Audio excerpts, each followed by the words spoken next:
Olá pessoal, bom dia, boa tarde, boa noite, dependendo da hora que você vai assistir esse vídeo. Eu sou João Arinaldo e nós estamos no canal Teologia Reflexiva e História. E hoje a pauta é: o Ide de Jesus é para todo o planeta? Esse Ide e pregai o Evangelho do Reino a toda criatura, que Jesus disse aos seus discípulos, era uma pregação para todo o planeta ou era uma pregação somente para as cidades e aldeias de judeus que estavam fora ali da geografia de Judá e Jerusalém? Judeus que estavam na Galileia e Baixa Galileia. Então, nós vamos começar aqui pelo capítulo 16 de Marcos, que diz assim: finalmente apareceu aos onze, estando eles assentados à mesa, e lançou-lhes em rosto a sua incredulidade e dureza de coração, por não haverem crido nos que o tinham visto já ressuscitado. E disse-lhes: ide por todo o mundo, pregai o evangelho a toda criatura. Quem crê e for batizado será salvo, mas quem não crê será condenado. E estes sinais seguirão aos que crerem.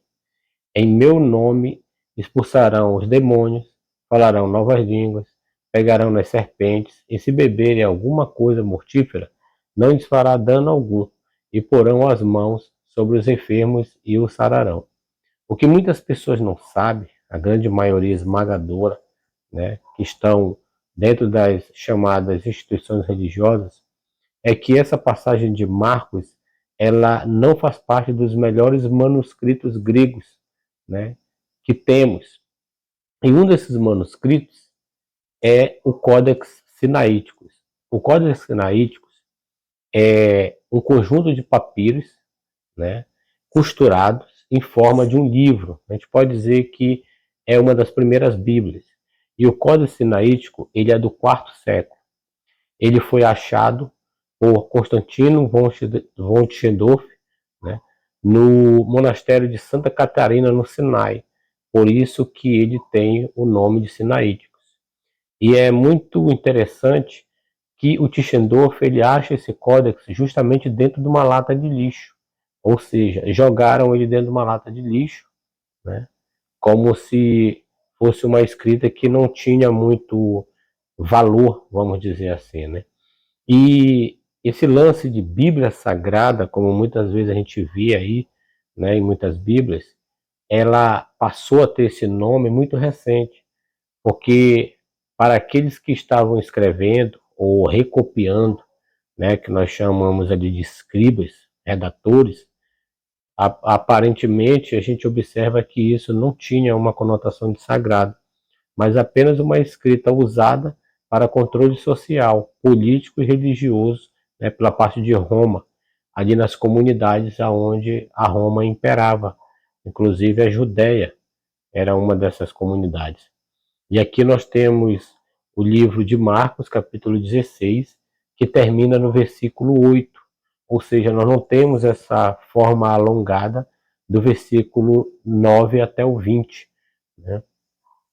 Então, só levamos até o versículo 8, onde diz que as mulheres viram Jesus e elas ficaram atemorizadas e foram embora sem falar nada a ninguém. Então, aqui nós já observamos que esse ide, segundo o próprio Evangelho de Marcos, é uma falsificação que veio ser redigida muito tempo depois e veio fazer parte, né, da Bíblia Sagrada, como as pessoas falam hoje em dia. Então vamos observar dentro da própria Bíblia que esse ide de Jesus, que essa é a pregação do Evangelho do Reino, feito pelos seus discípulos, e depois por mais 70 pessoas, nunca foi, não é e nunca será para povos gentílicos do século 21. Mateus 28 diz assim: e chegando-se Jesus, falou-lhes dizendo: é-me dado todo o poder no céu e na terra. Portanto, ide e fazei discípulos de todas as nações, batizando em nome do Pai, e do Filho, e do Espírito Santo, ensinando-os a guardar todas as coisas que eu vos tenho mandado. E eis que eu estou convosco todos os dias até a consumação do mundo, ou até a consumação do século, né? Amém. O que é muito estranho nesta passagem e que muitas pessoas não observam é que quando nós vamos nos deparar com as passagens bíblicas que falam de batismo, nenhum batismo é feito em nome do Pai, do Filho e do Espírito Santo. Mas todos os batismos na Bíblia são feitos ou em nome de Jesus ou em nome do Senhor. E essa forma alongada que nós temos aqui no capítulo 28 de Mateus, é muito provável ter acontecido isso depois do Concílio de Nicéia, justamente ali pelo padre ou um pai da igreja chamado Eusébio de Cesareia. É Eusébio de Cesareia que vai proclamar esse em nome do Pai, do Filho e do Espírito Santo, justamente uma campanha para prover dentro da Bíblia a chamada Trindade, ou seja, a doutrina da Trindade, que muito foi discutida ali no Concílio de Nicéia.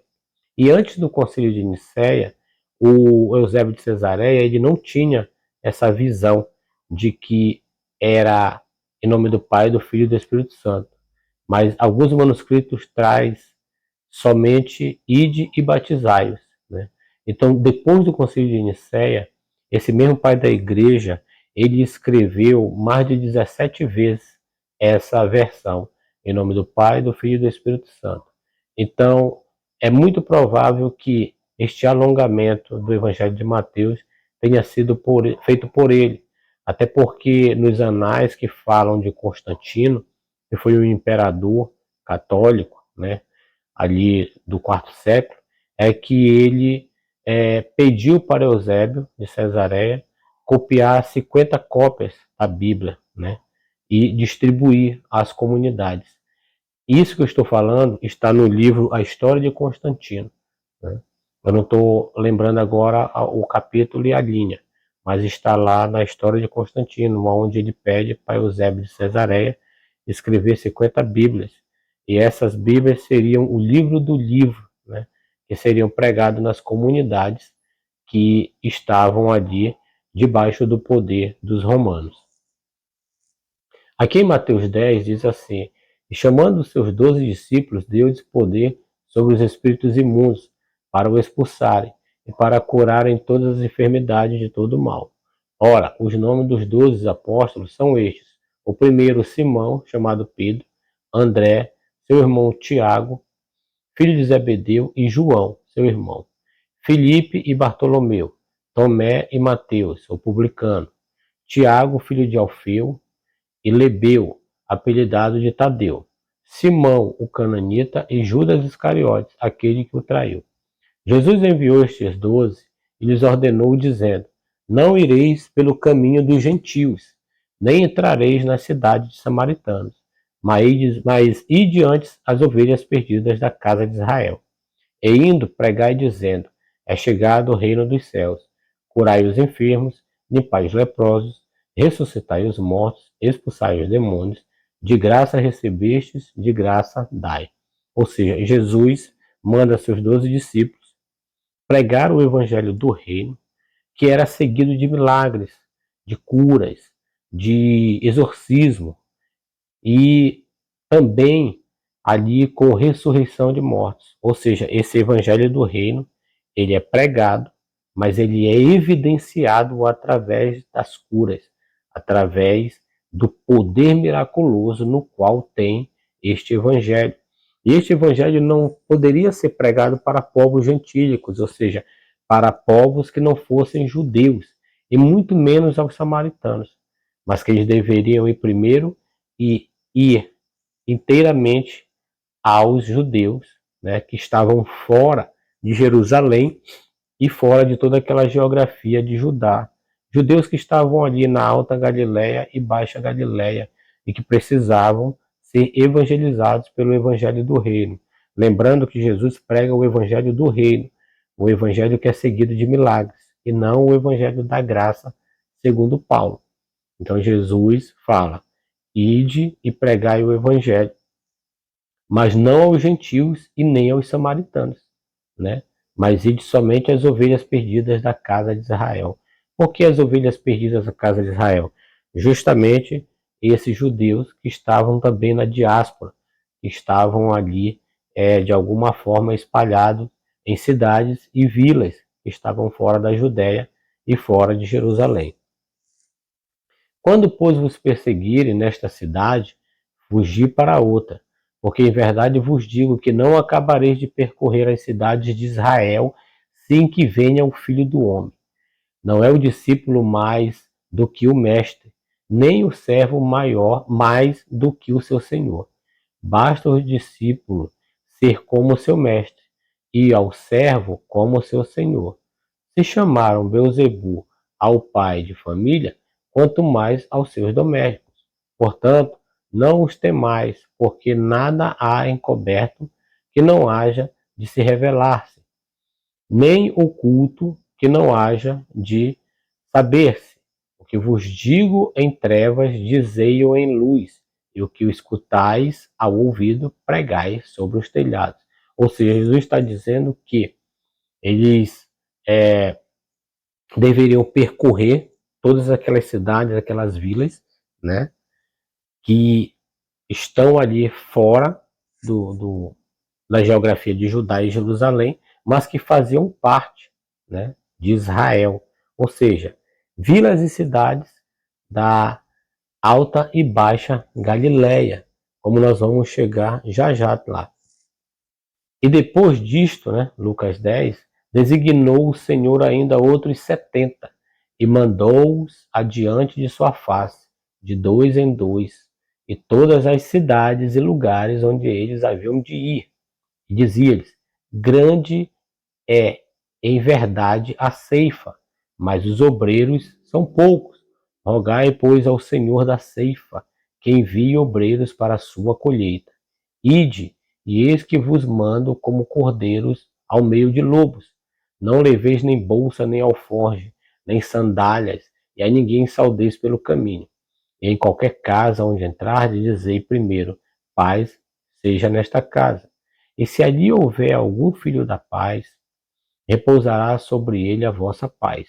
E se não, voltará para vós. E ficai na mesma casa, comendo e bebendo do que eles tiverem, pois digno é o obreiro do seu alimento. Não andeis de casa em casa. Nessa versão está salário, mas o vocábulo grego ali é alimento. Ou seja, eles vão de casa em casa. Por quê? Porque essa pregação desse evangelho não era dentro de um templo, não era dentro de um templo chamado igreja, como nós temos hoje. Não. Esse evangelho era pregado de casa em casa, e essas casas eram casas de judeus e não de gentios, né? Que somos nós, que nós somos judeus, e muito menos para o século XXI, porque Jesus está falando que tudo é ocorrido no tempo dele. Ele ainda diz assim, que o evangelho tinha que ser pregado em toda aquela parte ali, e aí sim ele viria, né? Então o evangelho precisava ser pregado em todas as cidades que faziam parte de Israel, mas que não estavam dentro da Judéia, né? Chamado de ovelhas perdidas da casa de Israel. E quando esse evangelho ele atingisse todas essas comunidades, aí sim, aí Jesus viria. Inclusive em Mateus, se eu não me engano, no capítulo 18 ou no capítulo 16, Jesus ele faz uma promessa aos seus discípulos. Ele diz que alguns daqueles discípulos que estavam ali não provariam da morte antes que ele viesse. Ou seja, alguns discípulos dele iam ver ele mais uma vez, depois de ter tido a sua ressurreição, ter sido assunto ao céu, e na sua segunda vinda, esses discípulos iriam ver Jesus, né? Lucas 10 diz: ai de ti, Corazim, ai de ti, Betsaida, porque se em Tiro e em Sidom se fizesse as maravilhas que em vós foram feitas, já há muito, assentadas em saco de cinza, se teriam arrependido. Portanto, será mais tolerável para Tiro e Sidom no juízo do que para vós. E tu, Cafarnaum, que foste levantado até o céu, até o inferno serás abatido. Quem vos ouve a vós, a mim me ouve, e quem vos rejeita a vós, a mim me rejeita. Quem a mim me rejeita, rejeita aquele que me enviou. E voltaram os 70 com alegria, dizendo: Senhor, pelo teu nome, até os demônios se nos sujeitam. Ou seja, o Evangelho, segundo Jesus, o Evangelho do Reino, que é seguido por milagres, que é seguido por curas, que é seguido por exorcismo, que é seguido por ressurreição, era somente aos judeus.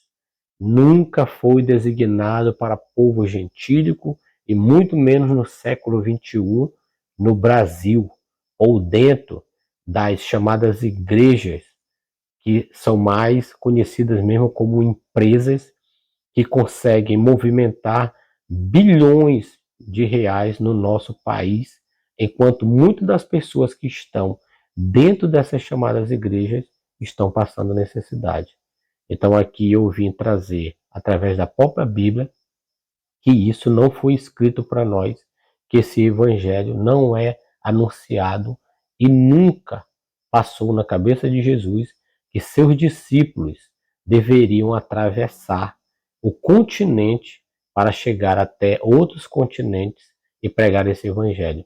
Mas esse evangelho deveria ser pregado somente a essas cidades da Alta e Baixa Galileia que estavam fora do território de Judá e de Jerusalém. Espero que você tenha gostado desse conteúdo, né? Deixe seu like, inscreva-se no canal para que você possa receber muito mais vídeos bons, né? Dentro de uma leitura simples, mas que traz a verdadeira riqueza do que está sendo escrito dentro dos evangelhos e daquilo que o próprio evangelho pode nos trazer como uma melhor interpretação. Vós são os discípulos e aqueles a quem eles deveriam levar esse evangelho do reino é justamente seus conterrâneos de nação, que eram os próprios judeus. Tá bom, galera? Muito obrigado